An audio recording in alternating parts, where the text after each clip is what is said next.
Hello, YouTube, and welcome back to another DebateCraft Politics discussion. I'm your host for today, Savant, and joining me is a guest who will be defending Austrian business cycle theory. Meanwhile, I will be taking a more mainstream new Keynesian view. The topic we settled on is as follows. Resolved. Business cycles are caused by monetary expansion by central banking. My guest will be arguing that they are, while I will be arguing that business cycles are primarily caused by other factors. But first, if you have a controversial opinion you'd like to defend, head over to DebateCraft.com and start a debate today. That's DebateCraft.com. We have rated debates, informal debates, and an official leaderboard so you can test your skills against other strong debaters. Now, without further ado, let the debate begin. Affirmative, you have the floor. Austrian business cycle theory is a superior idea of how business cycles work due to the Hayekian triangle, as well as various DSGE models that are based in micro foundations. I believe that prices and interest rates work in a very similar way, as they are communications of economic calculation, and in a sense, as Hayek would call them, a language, right? As soon as those languages get misused, the microeconomy will have some misallocation as well as disequilibrium. All right. Yeah, I agree that prices are signals. I think the biggest issue with recessions is when you have a huge demand spike or supply issue because of sticky wages and prices. And just to sort of give a broad overview before I get into the empirical data for this, the idea of sticky wages is something like a business signs a contract with a worker, and so they can't change wages by the hour. But if some major unexpected change happens to the labor market, then the supply, let's say they can't afford as many workers, they can't just cut everybody's pay. So you're gonna have a shortage of jobs where they have to lay off. I'm aware of the sticky wages and sticky prices model. So here I'll sort of get to defending that, but I don't know, some of the viewers just might not be super familiar with that. Okay. But I forgot we're getting recorded. Sorry. yeah. Okay, so when we're talking about sort of empirically testing these theories, obviously the ideal model would sort of be to have, I guess, experiment where they can take two places in equal conditions and sort of randomly assign one to use one system and randomly assign another to do another system. But it's not that convenient. So what economists have to do is look for sort of natural experiments where conditions in two separate places are very similar except for the variable they want to measure. So I'll kind of stick to broad strokes here. So how familiar are you with like the differences in how the Great Depression was handled versus the 2008 recession? I mean, very different. I would say, like, first off, like, there wasn't QE during the Great Depression. They didn't expand monetary policy during the Great Depression, right? Like, if is that kind of way you're going on that? I just want to make sure. We can stick to the broad strokes because you're driving. Okay. And then the other, I guess this is kind of ties into it. So, and then in the 2008 crisis, the U.S. versus Canada, how it was handled, they had very similar monetary expansion with low rates. And so if that's the primary driver, we should expect that to lead to similar crises in the countries. And they were both highly integrated economies with similar monetary policies. So there would be fewer confounding factors. But they had very different outcomes. Mainly the United States had a massive housing bubble, a lot of shadow banking, less regulations, but Canada experienced no systemic banking crisis comparable to that of the United States. So that I'm sort of arguing is an indication that other factors were the primary driver behind the recession, and because the monetary policy was very similar. So if that's the main driver, we should expect to see similar results. So you're probably familiar with a lot of what I'm saying, so I assume you have kind of a response. Yeah, so I guess the first thing we'll go on is 2008 from an Austrian lens is kind of very misunderstood because a lot of people, when they're looking at the Austrian business cycle theory, have not realized that it has evolved since the 1930s, the 1940s, when Hayek originally, Mises and Hayek originally thought of it, right? Yeah. There is now the Hayek triangle is in 3 dimensions, right? So they have, right. I'm sure you're familiar with the Hayek triangle. I'll just give a very quick overview.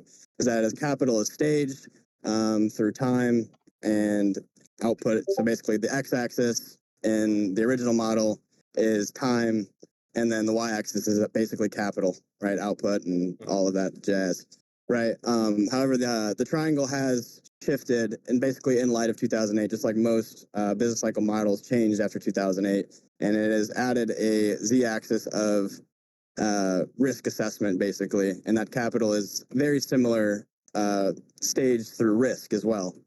So 2008, we can see that there was a difference in monetary policy, right? It was it was responding to the 2001 shock.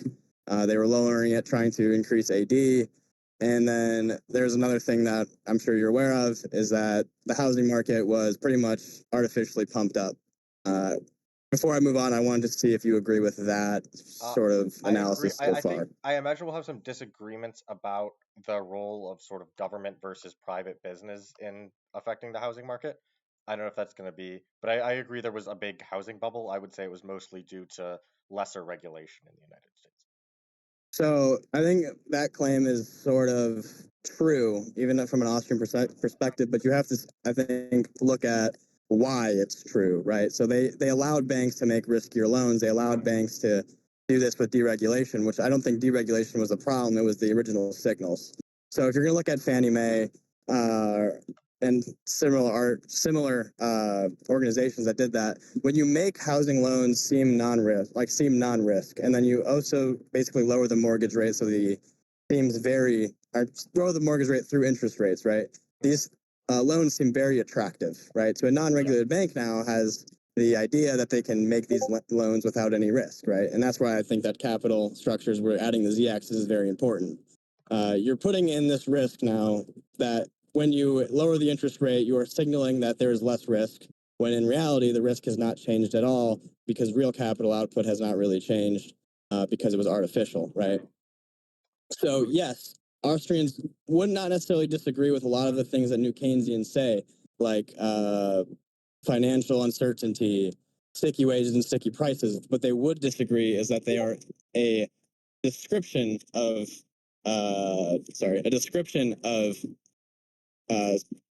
business cycles rather than a cause of business cycles, right? We can see that demand shocks, supply shocks, whatever you want to say, in like the normal New Keynesian model, that they are definitely a real reality of business cycles, and we can observe them. However, we're ignoring the cause of them, right? A lot of times in New Keynesian models or real business cycle models, right, they look at there was a supply shock, not the cause of the supply shock or the cause of the demand shock.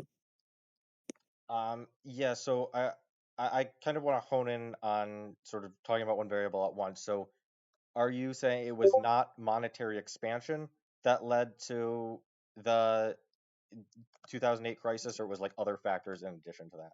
I would say it was propped up by monetary expansion, right? Like, I don't think anyone would hopefully disagree that if we had like an interest rate of 8% during that time, we would have had a housing bubble, right? That's not probably realistic, right? That makes loans super unattractive for the consumer.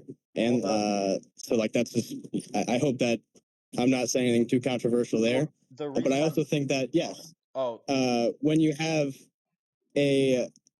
basically a government that is promoting loans, right? And they're saying that they're basically never going to fail loans, right? They were, I think, AAA, right? And then reality, it's not a market signal that's failing. It's the government back system that's failing, right? Fannie Mae was under a lot of pressure at the time. And then they propped up these loans mixed with low interest rates that caused a recession, right? This is where the z-axis of the Hayekian triangle comes in, right? Risk. It's not just in 2 dimensions anymore as like it was in the 1940s, right? They actually allow risk to be part of the business cycle. Okay, so when you're talking about Fannie Mae, that's just one example. I want to push back on. The vast majority of subprime loans were coming from private lending institutions at the time. Well, no, I understand that's true, but that also is not completely like understanding of like the model itself. Or sorry, not the model itself, of history itself. They're accepting these loans, right, because they realize that Fannie Mae is probably going to foot the bill, right? You can accept a loan and you understand that it's subsidized, right? So if Fannie Mae sorry, Fannie Mae fails, right? The government was going to bail them out. That makes this extremely more attractive to banks, right? They're going to make these bad loans because they realize that people who are making them are just could potentially be bought out by Fannie Mae, or that the government will basically reimburse them if they fail, and that's kind of what they did. Yeah. So I think the point I'm trying to get across is that just in terms of strict monetary policy, the Bank of Canada's key interest rate was very similar to the US's at the time. So I can buy that there were government actions that the government could have done something differently. But if we're just looking at sort of an ideal example of something that worked, Canada had stricter sort of regulations on these companies. And so I think just empirically that was sort of a superior system. But I mean, I think this is kind of distracting from the topic because I, I mean, we started talking about monetary policy. Now you're sort of bringing up the idea that they knew Fannie Mae would bail them out. But if we're just talking about monetary Well, I policy, mean, what, we can like brought it more down to like theoretical aspects, right? If you'd rather do that, sure. if I that's guess kind of what you're. are you still making the argument about monetary policy or just sort of broader ideas in Austrian Well, business? monetary policy, I think, is a factor to Okay. recessions. I don't like if like the extreme. We can more attack like monetary policy broadly here. Each country is going to be different, right? Canada would be more of a smaller market, meaning their interest rates are more influenced by the United States, rather than the United States being more of a interest rate setter, just in kind of like broad macroeconomic terms here, right? The United States does not have like any influence on the world rate. In fact, the world rate is somewhat influential of the United States, especially when you have a market like Canada that is very contained by the United States. But anyway, that's more just broad macro policy, right? We're going to talk more here that what happened during 2008 was a bubble propped up by Fannie Mae and different things, but the interest rate was still the cause of like diluting the capital structure, right? So we'll go kind of into Austrian business cycle theory here, maybe for like viewers. I'm sure you're sort of aware of it. The idea is that Austrian business cycle theory, in very simple terms here, if you lower the interest rate below the natural rate, or not just below the natural rate, but just away from the natural rate, you're going to incentivize early stage capital production, and that early stage capital production, because it's not brought to you by demand or actual market figure or market influences, once it comes to later stage capital production, and there are no longer appeals, you're going to have basically a lack of demand for it. And that's when you see like the effects of, sticky wages, sticky prices. Like they need to sell, they need to lower wages, they need to do X, Y, and Z. However, they can't because the factors that Keynesians have definitely done a good job explaining. Okay. So I guess I think we might be more in alignment on this specific thing. I know I mean I'm sure the Keynesian models have also evolved and the Austrian models have evolved. So if we're just if I believe that monetary policy, if done poorly, can definitely be a factor causing a poor thing. However, so I'm trying to figure out where our specific disagreement would be in this case. Would you maybe we could talk about sort of how the government responded with fiscal stimulus to the recession in 2008. I'm sure your argument would be that the government handled the events leading up to it poorly, which I think New Keynesians would agree with. Do you believe that the financial stimulus that the government used to respond to the 2008 recession was a mistake, or do you think it was necessary at the time? So I'm actually sort of like against most Austrians here. Like they're like certain Austrians would say, hey, like monetary fiscal stimulus, right, is bad in recessions. Uh, I do not believe that's the case. And even like in a true free banking system, like if we look at Canada or United States during like 1907, right, Yeah. they had certain monetary stimuluses that they provided, right? They were just through a different lens. They were through a free banking lens instead of that. It's just kind of absurd that a lot of Austrians are dying on a hill that like in a recession we can just allow financial collapse to happen. Like, Oh, yeah. no, that not even the free market allowed financial collapses to happen like that. Yeah. So no, I wouldn't necessarily agree, but I would say that the cause, like the Austrian business cycle theory, doesn't really say about like uh, reaction to a recession is actually not necessarily too far off. They just do monetary stimulus a little different. They'd probably just basically cut taxes to zero for like lower income people, middle income people to try to spur aggregate demand, and then which is in effect doing a very similar thing. Yeah. But so I think we should probably more go on to like the actual causes, right? So Yeah. I would say the Austrian business cycle theory is saying here that, are you aware of the Taylor rule? Taylor rule. It sounds familiar. I'm gonna be kicking Okay, myself for not remembering this, but I don't remember the you're exact. good. You're good. Okay. So the Taylor rule is basically how, in a very broad stroke here, how the Federal Reserve comes up with their interest rate, right? There's an equation that I couldn't tell you off the top of my head. However, there is one variable in there that I will remember, and it's R star.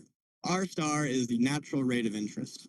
Mhm. As an Austrian lens here, I'm going to attack the model very mathematically because it is a Okay. bad myth.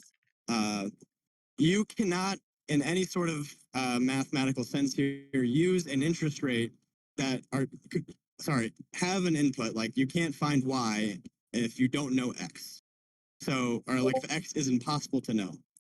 So you have a variable in the model that is impossible to know, and it is trying to describe actual monetary phenomena, which I believe is why the Federal Reserve and having bad interest rates in general that are not basically market determined create a vast issue of monetary issues. So like, for instance, if I'm trying to make the best rate possible, why wouldn't I just use the natural rate if the equation Yeah. that I'm using is assuming the natural rate, right? Yeah. I believe the Taylor. I don't think you're too far off from the mainstream theory though. The Taylor rule, I think, especially since 2008, has been seen as sort of a benchmark, but it does have noticed limitations. I'm just sort of refreshing my memory on this, but like Friedman was criticizing this as early as 1967, the limitations of it. So I agree that you can't sort of you can't sort of know what the natural rate of interest is, or even unemployment. So I agree that there are limitations to this. I think again, like sort of Austrian models, the mainstream models have advanced a little bit more past this. So I don't know. I think we might be more I mean, in agreement than I assumed, because it seems like the what mainstream stuff is now isn't what it used to be, and it's sort of you're deviating from what a lot of Austrians believe. well, not what a lot of Austrians believe at all, really. The core fundamentals of the Austrians. Well, I'm not in not sure terms of if the you know of Taylor thing, Garrison's model. in terms of like What? stimulus. No, I wasn't talking about the Taylor thing. I was talking about in terms of stimulus. You were deviating, I think, from what a lot of Austrians believe. Oh, I'm deviating there, but that's not going against the business cycle theory. I see. The business cycle theory would still say like, hey, uh, you have a you have recessions that are caused by this, right? Recessions are still caused because it's a bad capital, like it misaligns capital. I guess maybe I'll go a little more in depth on the model, and like kind of Okay. what I was trying to maybe talk to. Are you aware of what DSGE is? I looked into that a little bit when you sent me the link. That's just sort of different models for trying to model a sector of the economy. It seems more like a style of model than a particular one. Yeah. So the basic, I'm talking about the basic equilibrium model. Yeah. It's kind of like the foundational model. Usually, how they use it is there's the Euler equation, which is basically the consumption that an economy has, right? Yeah. And then there's the Cobb Douglas production function, right? Mhm. I'm sure you've heard of that. And those are both first order effects, right? So those are supposed to not directly equal each other, but through like mixing variables around, they equal each other, right? I hope that kind of makes sense. Uh, Uh, sure, I can but try to follow so along somewhat and refresh my memory. okay, no worries. When we're looking at like the Euler equation specifically, we can see what kind of happens when we lower R past on a non-market determined rate. We can actually model this similar to a monetary shock, as like Okay. in a new Keynesian sense. What is going on here is a monetary shock, and we can have the disequilibrium kind of the same way. So when we lower R, we in effect somewhat decrease consumption and put those goods more towards. I'm sorry. Once we lower R, we increase consumption as well as investment. Yeah. Right. The model would show that. But because this is a monetary shock, right, it is not based on a market determined rate. This is done artificially. What this will then cause is extremely high consumption, leading towards the production function to sort of change. Yeah. Because it has to equal each other, right? So firms are going to go put all of their money into now capital, because capital is a long-term investment that is typically associated with having higher output yields, right, per worker. Yeah. If you aware of how micro models work, each firm is basically has a how to make this simple, basically a sliding graph of like 30% to labor, 70% to capital of their budget. Yeah. We're shifting that towards capital in hopes to increase output. And this is basically, in Austrian terms, moving towards earlier stages of production, right? We're going to have more capital goods here to do X, Y, and Z, right? We're expecting big returns. And then because it's done by credit expansion, this is not really in the firm's budget. This is a very important key here when looking at risk assessment. This is sort of what happened maybe in 2008. Because it's done by risk assessment here, we're seeing that the model itself is artificially reducing risk as well as making capital more attractive while simultaneously adding to debt burdens in like just a simple accounting terms. So that's what lowering the interest rate does. I don't think this is standard DSGE, right, modeling, right? If we're going to do X, right, production function changes in this way. I see. So how does this relate to the business cycle theory? Well, once capital is maturing or moving towards stages, right? Right. Capital now meets demand or the retail stage, and this matters on the consumer end. However, because monetary policy and interest rates obviously cannot stay low forever, as you will just is basically you will create massive bubbles, right? Not even any economists except for MMTers really disagree with this. You don't want like mass inflation, right? You move it back up. So what does this do? It shrinks capital. Sorry, it shrinks consumption. And because all of these firms were banking on long-term investments, right? They fail.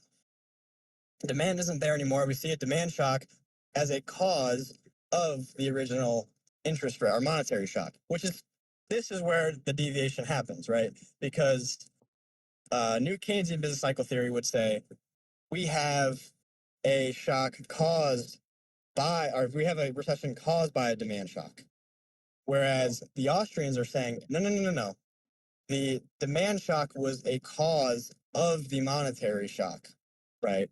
So obviously the whole thing happens there, right? The economy overproduces, the financial aspect of the triangle failed, capital shrinks in on itself, right? We need to sell. We need to lower wages, we need to lower prices, however, we just can't. And that is where the whole idea of crash happens, right? So I want to see if you would disagree with that model at all. So I don't know that I'm disagree. I was trying to follow along. I'll admit I'm probably more familiar with the with the parts of Austrian economics that are like mostly against Fed involvement, and with the new Keynesian. Oh, we are. No. They are 100% against Fed involvement. This is a. I want to stop you. I won't go long because I've been talking for a while. The Austrians believe the solution to this is to get rid of central banking. Okay. So is getting rid of central banking sort of what you're proposing here, or is that just sort of what the Austrian position is? I would propose this as well. I believe that free banking systems such as like Canada would be preferable. However, I want to talk more about the theory first, and then maybe we can move on to free banking if you want to. Okay. Go ahead. I'll let you sort of. No. I talked for. I was saying if you disagree with the business cycle model in general, because that is the Austrian business cycle just put into Keynesian terms, right? It's. I might. Yeah. So put into Keynesian terms. I tried to follow along most of it. I didn't. The stuff I'm hearing doesn't sound like it's sort of disaligned with Keynesian stuff. Maybe once we get more into sort of the effects of the central bank. But I guess maybe to make this more clear, what's a part of like new Keynesian's business cycle model that you would say is incorrect, not just sort of semantically different? Okay. So the differences I would say is that a lot of times New Keynesian are as like the father model is real business cycle model, a real business cycle. Yeah, real business cycle model is kind of deviated. Is that they believe that causes of recessions are supply or demand shocks or monetary shocks. And then what the New Keynesians did is they added sort of a more reason why. They added that demand supply shocks are the cause of recessions. However, sticky prices and sticky wages are the effects of the recession caused by these shocks, right? Um, that's where I don't I'll go with there. I don't know that that's necessarily how I've seen it phrased. I think the idea is that sticky wages are like part of a contribute to the effects. So for example, So that's what I was getting at. okay. No, I Sorry, I agree. probably said that poorly. I would say that sticky wages aren't the cause of the effects; they are a result of the effects. That's where the Austrians would disagree with the New Okay. Keynesians.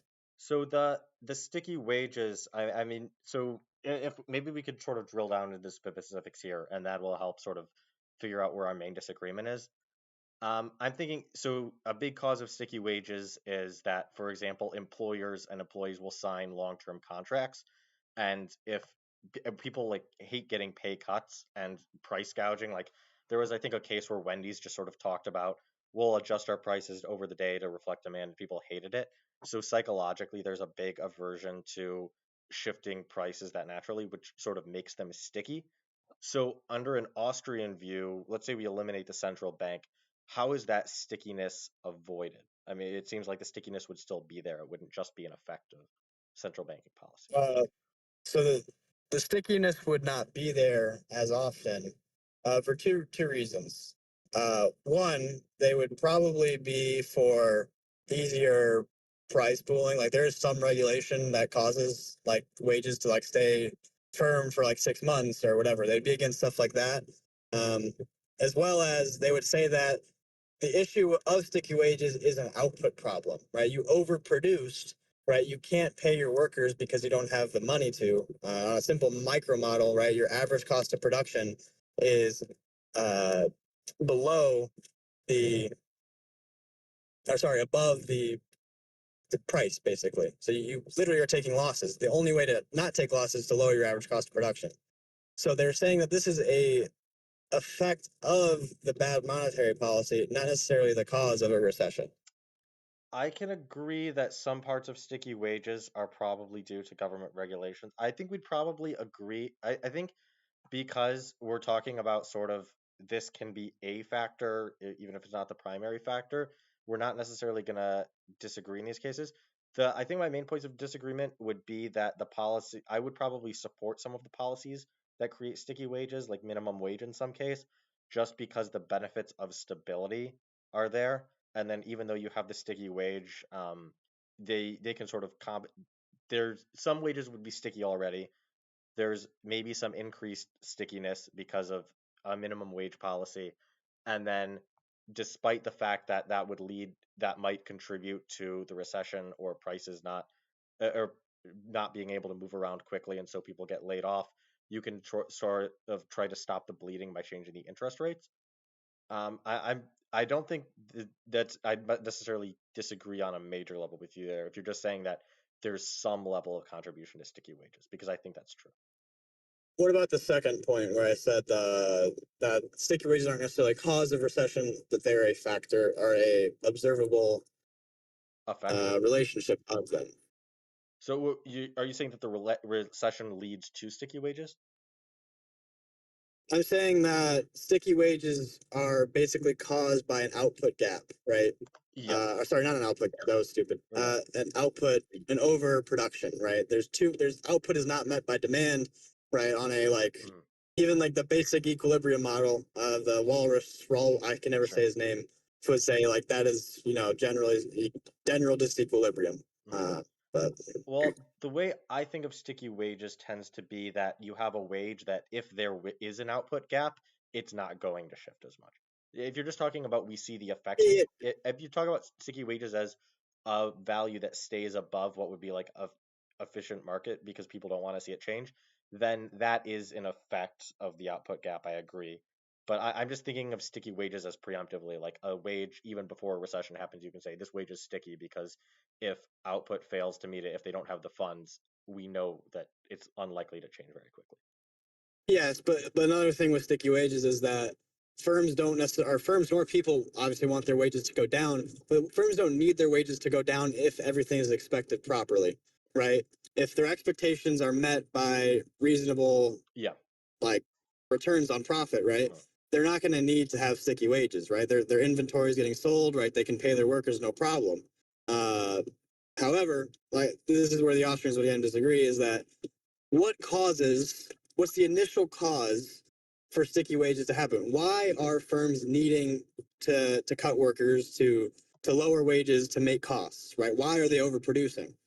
yeah, In 2008, right, there was I don't necessarily want to get into empirics super far, but I just kind of give an example. In 2008, right, you had a low monetary policy, or sorry, expansionary monetary policy mixed with certain policy that caused the housing bubble to boom, right? We need somewhat, and then obviously it stems across from that, right?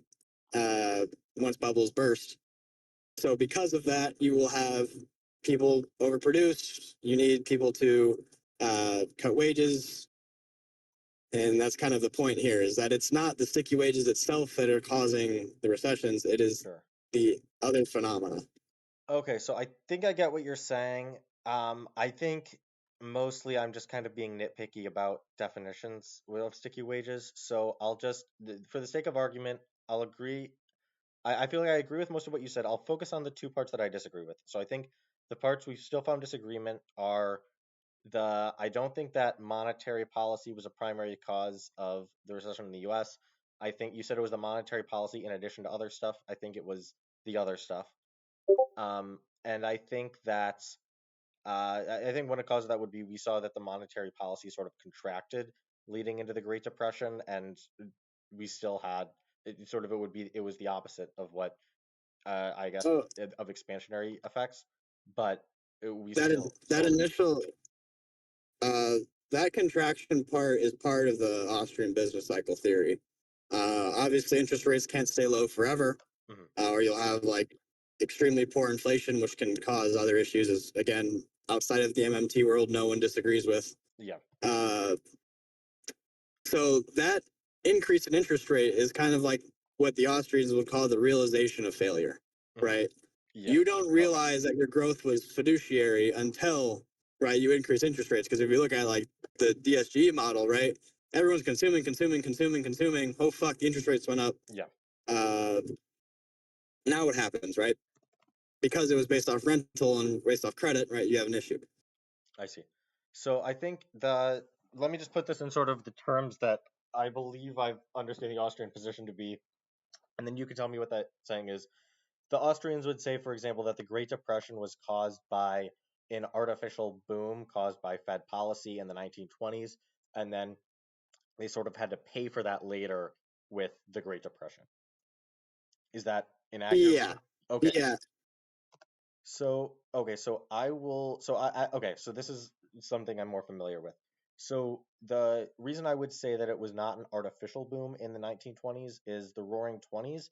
The prices were actually very stable. If we were expecting this to be sort of an artificial growth, we would expect to see a lot of inflation, but we actually saw remarkably little inflation in the 1920s, at least leading into the Great Depression, where 1923 it was like 1.8%, and we had deflation in some of the years. And there are good reasons to believe that the productivity boom was not artificial, caused by the Federal Reserve. I hope I'm not getting into too much details and data heavy because you're driving, but I'll try to stick to the broad spokes. Yeah, But I'm aware of most of it. okay, yeah. So you're aware of most of this already. So just for the people viewing, so you had electrification, the assembly line, automobile, the radio. You had a lot of you have products coming out that can sort of account for this productivity boom. And typically what we see, I don't know if you disagree with this, that typically a sign that there's artificial growth in a lot of economies is you'd see like runaway inflation, but we don't see that in the 1920s. So no, that'd be inflation is another issue in itself. Like you can have inflation that can mess up, the signals of capital. But the interest rate is another thing that can mess up the signals of capital. Interest rate was extremely low, and for the first time, it was Fed driven, right? It was in a response. It was literally the first, I guess, attempts of countercyclical policy. It was actually kind of fun. In the 1920s or 1919, 1920, there was a recession, right? Yeah, there was and then they're like, oh, short recession. Yeah, we're going to lower the interest rate to basically fix that recession. Yeah. So one thing that I think you're kind of forgetting is why there wasn't inflation is because we were still on a gold standard that was not able to move from reserve rates. So sure, this is kind of getting into really nerdy Hayekian stuff. Hayek would actually disagree with that gold standard. Kind of funny coming from an Austrian, right? He would say that reserve ratios do not allow for necessary inflation to maybe happen. This is more of an issue in like the 1870s than it was in the 1920s, right? I Prices were fairly stable. Preferable to the gold standard. What'd you say? I know. I agree that, as most new Keynesians do, that fiat is preferable to the gold standard. Yeah, but I was just saying, like, that is why inflation didn't just become rampant once the interest rates were really low. The output was, yes, high, obviously. But again, it did lead to massive overproduction. And that's the point of the Austrians. Like, why was there massive overproduction in 1929? Why did it create a massive deflationary spiral that, oh my God, we need these products to be sold or we're not going to make any profit? That is where the Austrians are going to come in and say, this was the interest rate. We produced way too much. We were off market signals, and we were, again, if we can go to DSGE again. The interest rate caused a consumption boom that was thought, and the Cobb-Douglas had to respond to that because they're supposed to equal each other. And then once you contract it, where's all this inventory going? Right? It's time-based, right? We produced it already. Consumption was lowered again. So what's going on here? That's kind of where the Austrians would say. I see. Okay, so I think the point I'm making about inflation is that if companies were spending more than they would expect to based on the quality of their product alone, and that was going to lead to a bust later, we would expect inflation. But you might disagree with that premise. So, I mean, So what I would say is the price stability, whether it was caused by the gold standard or Federal Reserve, would indicate that what had happened was the ideal level. It wasn't too much. I mean, the alternative to Fed action, if the Feds had sort of higher interest rates, we would expect to see like deflation almost, which is I don't think you would see that as desirable necessarily. Yeah. No. But I think so we would see deflation, yes, but we would probably not see. We would see deflation if it was based off of like a reserve ratio free banking society, right? The Fed did mess up here. They were bad at monetary policy in the 1920s. I think using the Great Depression against the Austrian business cycle is kind of funny because this is literally the recession that created the Austrian business cycle. But yeah, the Fed was bad at monetary policy at this time, right? They lowered the interest rates. Like you're saying that price stability was good. That doesn't necessarily mean that firms were not assessing risk based off the interest rate, or banks were not lending. A lot of their policies were poor. I disagree that their handling of the earlier in the 1920s was what caused the expansion of the monetary supply was what caused the depression. Oh, that's where we'll disagree. That's perfect. Okay. I want you to go here because I sort of talked about. I'm sure you get the premise of where I'm going to go. Yeah. Why it was distortionary. So I want to see where you're going. So I think the issue with this is it's sort of unfalsifiable. If you're talking, usually if you're going to chain a cause and effect that are this far apart, you would want to have sort of signs that there's an artificial boom in the middle, and with high interest rates or with high inflation, sorry, you would have evidence of that. But if you're talking about sort of hidden malinvestment, that's sort of, I don't know, assuming the existence of a problem where we don't see evidence of one yet. I think, I mean, I would default to the simpler explanation and say that it was a real productivity boom because you had investments that were inventions that were coming out, or massive products that were being traded. So I think it makes more sense to attribute that to just actual productivity than to Feds lowering, I guess, in interest rates below what would be like the optimal rate, I guess, in your view.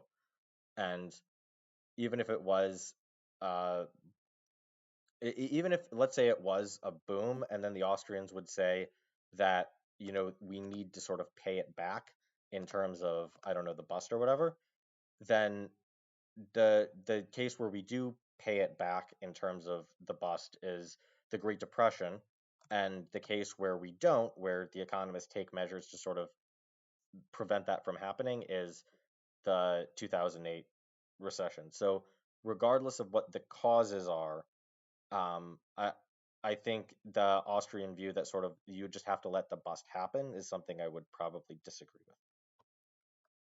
Okay, I'll talk to that later on in the debate here. I want to kind of go over one thing here. Is you said it's a general productivity boom, and I want to say that doesn't necessarily disagree with what Austrians are going after. Productivity, right, is typically based off of capital, right? If you increase capital, productivity goes up, output goes up. Kind of what I was talking about earlier in like general equilibrium or the equilibrium model, right? Is you made capital through the interest rate super appealing. Yeah. Which, right, when it pays off, awesome, right? If it's based off like again the natural rate, but because it was artificial, right, we can see we can see signs of boom, right? That is where the Austrians say you would see signs, right? It is unfalsifiable in a status quo model with the Fed because we don't have free banking, right? We don't know how the economy in 1930s would have reacted to free banking outside of Canada, which Canada had free banking in like the 1920s, and then in the 1930s they shifted because the rest of the world was doing it. But in the 1920s, Canada wasn't booming as much. But again, it's hard to express this because of how related Canada is to the United States, right? They're a smaller economy. Their whole system is sort of dealt with by the U.S. Another thing that I think is important to talk about here is how time preferences relate to this. And this is where, again, we'll have a big disagreement, is Austrians believe that time preference is the interest rate. So in equilibrium models, there is something, it's beta. If you're like taking calculus before, it's just beta. Beta is defined in equilibrium models as basically time preference. It's a different exact term. But if time preferences are not reflective of the interest rate, you will see a output boom, and then as soon as these long-term investments come to fruition, right, there will not be a change in time preferences. People still want to consume now, and you will see again a bust. If interest rates are not reflective of time preferences, you're giving false signals to the economy. So one thing I would say is that you're saying sort of get rid of the central banking because the interest rates, you have sort of booms and you can't, and that will inevitably lead to a bust. I would say it's not inevitable because if the Fed's inaction allowed the depression to last for long, but if you simply deal with it with recessions, if you have more regulated banking as Canada did, and then you sort of deal with recessions with lowering interest rates and then applying fiscal policy, you can prevent the recession from being that. I don't think it's deterministic necessarily. So I guess maybe we should get into it because I agree with the time. I agree that time preferences are sort of reflect how the interest rate people are willing to pay. I think it's a bit like supply and demand, where the government can influence behavior by making them more or less appealing. because that's the goal, is to influence people to spend when they otherwise wouldn't want to spend, but it's because otherwise they're going to do better. Typically, I just cash-based welfare is probably the most common. No, I agree with that. That's like negative income tax type thing, where you're basically stimulus is basically like. I love that. Reducing taxes. You like negative income tax? I've done way too much research on negative income tax. It's my favorite policy. Yeah, But it is considered like one of the most efficient, basically. So yeah, trying to see where to go. So do you just kind of want to jump into free banking then? Because I think we've come to a point where, like, I don't think you necessarily disagree with the business cycle theory as much as you think you do. I think you more disagree with the policy implications it has. Yeah, tell me if I'm wrong. Your interpretation, the way you're describing your view of the business cycle theory, I don't think is incompatible with new Keynesianism as well. I feel like I could be sort of go into this, but I feel like I would be nitpicking semantics. I think in terms of how you're describing it, I don't disagree mostly. Gotcha. Paul Krugman is right now very angry at you. But I don't know.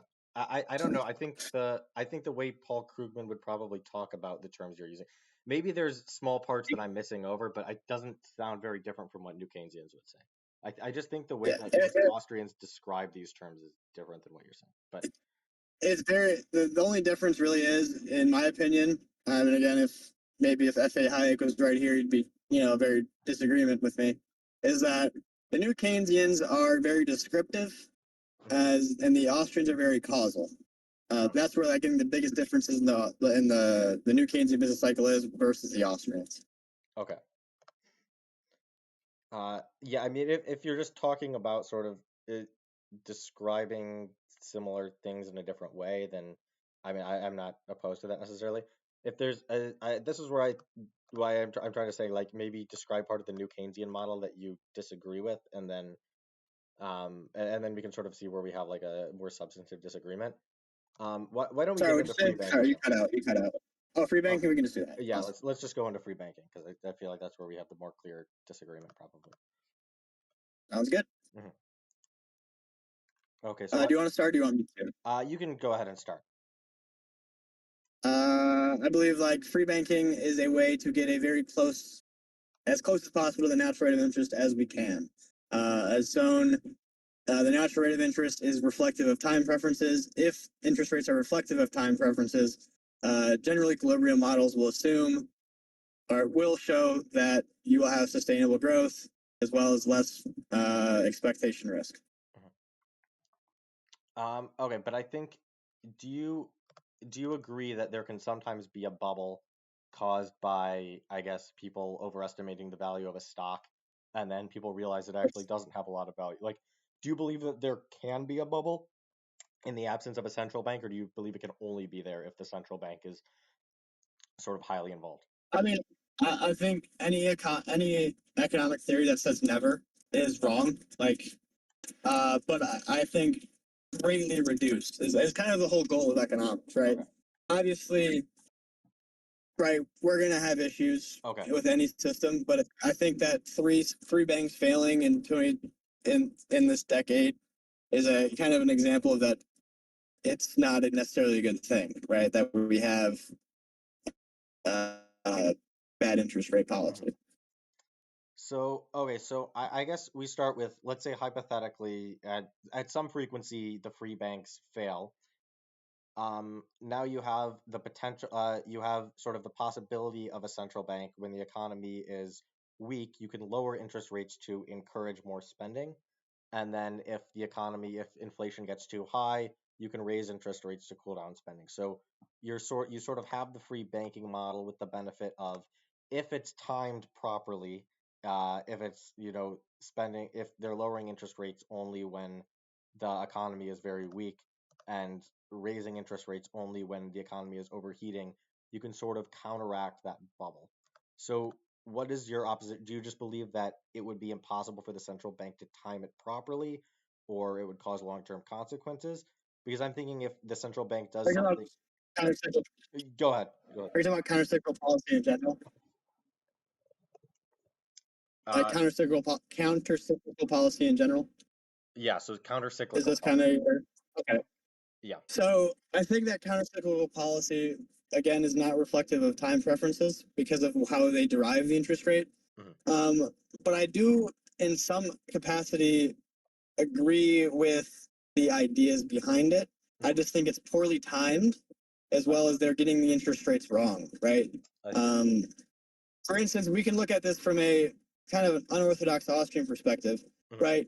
If the economy's time preferences are unbelievably low and the interest rates should be unbelievably low, and the Federal Reserve takes this as a overheating period, you actually have negative effects in the other direction of underproduction, and that is also a problem in an economy, right?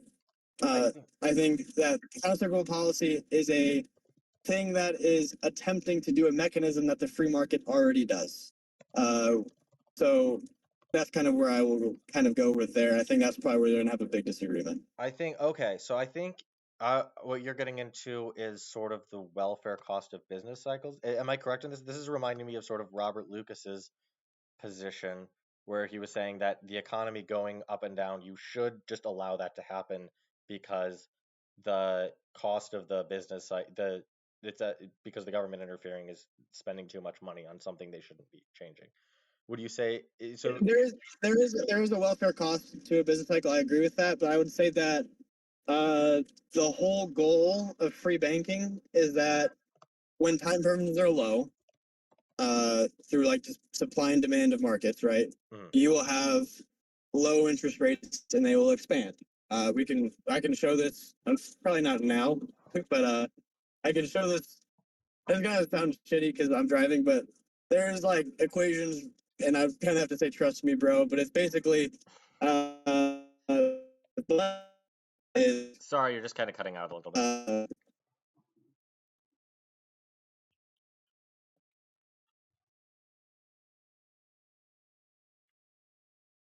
Hello?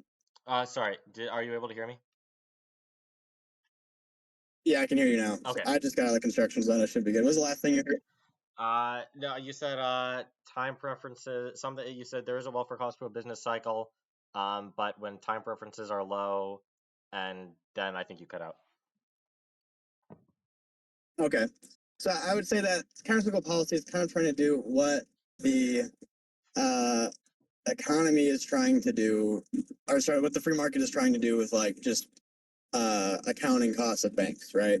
Sure. So in a recession, right, banks are making zero money, and the issue with that is that they need money, so they take riskier loans. They do this basically by a simple like accounting equation. It's like, I don't have it off the top of my head, but it's pretty much the yields of return minus the risk, and it's equal to marginal risk of one more. So I'm sorry, I'm trying to do this off the top of my head.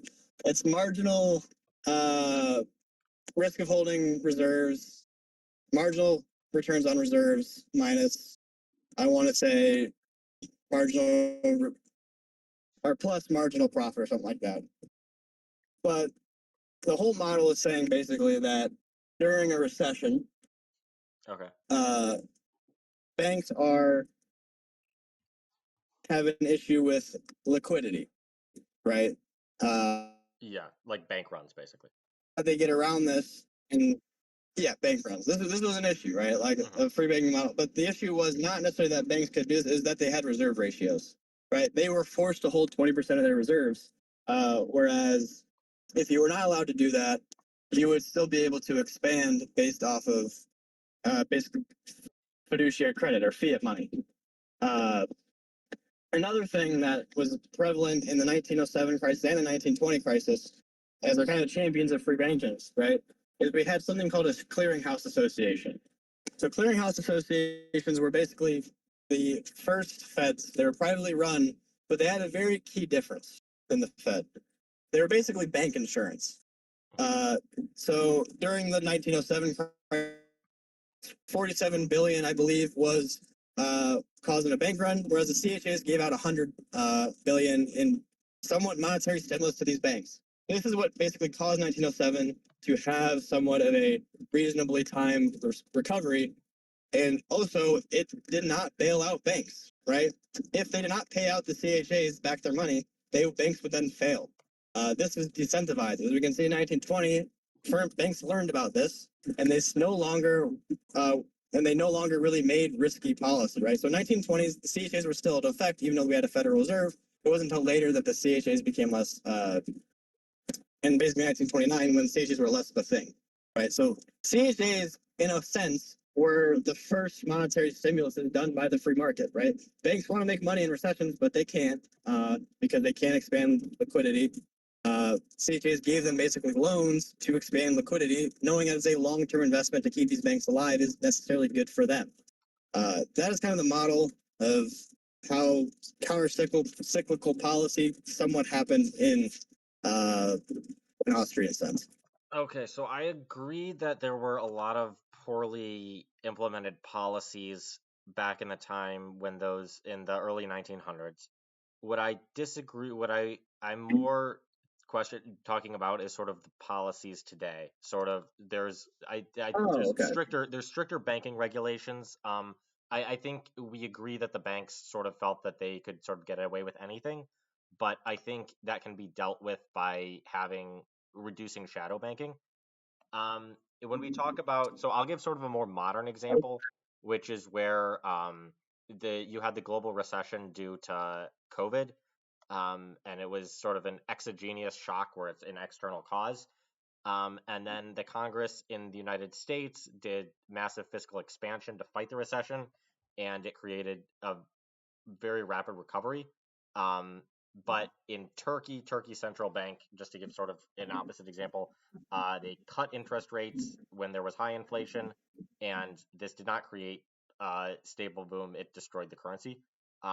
So there you had a massive bust that was when monetary policy was used as a tool effectively in the United States. When it's used sort of more moderately, then you can create quick recovery. So I mean I sort of like if monetary policy is sort of not used excessively, I agree that I agree that it can be used extremely in an extreme way and cause problems. But do you disagree that it can be used effectively to prevent recessions? And then are you saying that it causes more harm despite sort of ending the recession quicker? So yeah, I think that central banks can do a decent job at getting, like, they can get it right. I don't think anyone would really disagree with that. I mean, some hardcore extreme Austrians would be like, oh, central bank will always be wrong, right? Yeah. But no, like they can get it right. But I think what you brought up in Turkey is that the U.S. wasn't too far off of probably getting it wrong, right? I don't think that third fiscal stimulus was worth it. Like I don't think lowering interest rates like 2021, 2022 was worth it. I think it had more probably detrimental effects to like the current. It obviously wasn't detrimental, but it had negative effects to the currency. And I'm hoping that the Austrians are wrong. They won't have a bust response of that, but I don't think it was probably long enough. Sorry, that's not on topic. But the idea is that in COVID, right, CHAs could somewhat act as a way to get currencies back into a mimicked thing. However, it is market determined, and I would believe that market determined things are less distortionary. Less distortionary. Okay, so I guess it's been like 58 minutes since I started recording, so we can just try and sort of wrap it up. I feel like we've kind of covered most of our bases here. So I'll I guess I'll respond to that and try to conclude, and then you can sort of conclude your case. So I think we hit a lot more points of agreement than I expected to hit, which is good. I agree. I think that we agree that banks can sometimes get it right, sometimes get it wrong. I think that's a criticism of poorly planned central banking, but I do think I think it was proposed. I think it was Milton Friedman who said that central banks should just be controlled by a computer to stop human sort of biases and emotions from doing bad policies. I don't know if that's necessarily as far as we need to go, but I think that the issue in Turkey with places where the central bank fails was they were cutting interest rates in the face of high inflation, which by then most Keynesian fundamentals, most economists knew that that was a very unorthodox policy. So I think as long as central banks stick to orthodox policies, in addition to the fact that we have more cases to learn from over time, we know a lot more about hyperinflation than we did when Keynesian interventions were first proposed. So I think with the new knowledge that we've learned, the central bank, if sort of set up properly, can be a good institution that if it if it uses orthodox new Keynesian policies. But I agree that you could give an example of a central bank that's run terribly, and then it would be better to just let the Austrians be in charge and abolish the central bank. But I think that realistically, if it's set up the way that the United States handled the 2008 financial crisis, the way that it handled COVID, then it's better to keep it around. Okay. So I guess my concluding statement here will be that I think that central banking is attempting to do what CHAs and free banking did in previous economies, right? So I would say that Canada, for instance, in their free banking system, experienced a much more stable boom and bust cycle, far less. They had no endogenous busts, but they had exogenous busts from the United States. I believe that free banking is a far superior way to do monetary policy because it is in relation to actual time preferences of the individuals. It has risk aversion where the central bank does not, as well as its equations are derived from real factors that are possible rather than a Taylor rule that is derived from basically a false input variable. I think that cyclical policy, if done right and perfect, could potentially be ways to shorten recessions. However, I do not believe that they really address the cause of recessions, as I believe the new Keynesian framework is much more reactionary and descriptive rather than actually causal. If you enjoyed this video, make sure to leave a comment below saying who you think won and what topics you'd like to see discussed next. And if you have a controversial opinion you'd like to share, head over to DebateCraft.com and start a debate today. That's DebateCraft.com. We have rated debates, informal debates, and an official leaderboard so you can test your skills against other strong debaters. You can also click the Discord invite in the description below to become a member of our community. Stay tuned for more upcoming political discussions. And as always, thanks for watching.